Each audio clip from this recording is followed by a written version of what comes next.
Welcome back. Hamas has said it is ready to release all its remaining hostages in a single exchange if the ceasefire agreement with Israel moves forward to a second phase next month.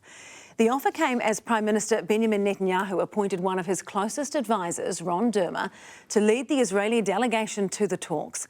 In the final steps of the first phase, Hamas will hand over the bodies of 4 Israeli hostages tomorrow, including those of 2 young boys from the same family.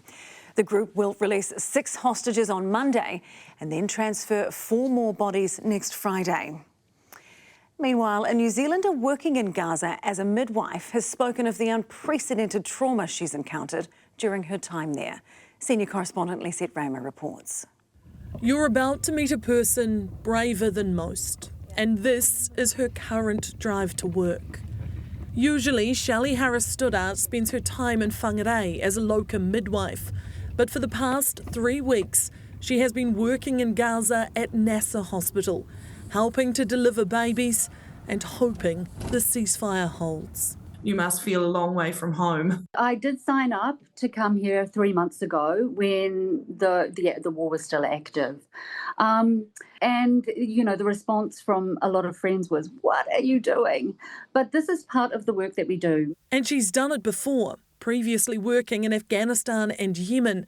But the upheaval and hurt she has encountered in Gaza is different. It's unlike anything I've seen before. It's rare to see, and it's almost shocking to see a building that's fully intact. The destruction is everywhere. And I'm finding that if people have 2 walls, then they're going back and they're making a home there. They're making a home in the rubble. Nasser Hospital in Khan Yunis in the south was besieged and attacked in the heat of the war.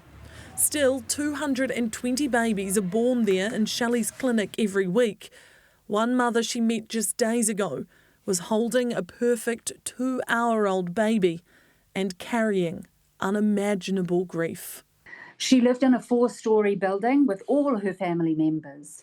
Her and her husband had left the building to go and bake some bread. And before they returned, the entire building was destroyed, completely destroyed. And there were 77 of her family members in that building, and her 4 children were in that building. And just her and her husband survived. They moved to the south here, and she had just given birth to a baby, their only baby. And you know, the tears were flowing. She was utterly traumatized, suffering with post-traumatic stress disorder, with a beautifully grown, pink, healthy newborn baby girl in her arms. Her work with Doctors Without Borders provides wraparound support for the mums, everything from help breastfeeding to mental health care. It's not over for her because, of course, she'll go back to her tent with her newborn baby. The ceasefire is fragile. Every day Shelley hears the drones, and with tanks parked in the buffer zone and warning shots being fired from that direction, the peace is uncomfortable and the conditions are brutal. Right now, I mean, I've got like 5 or 6 layers of clothing on.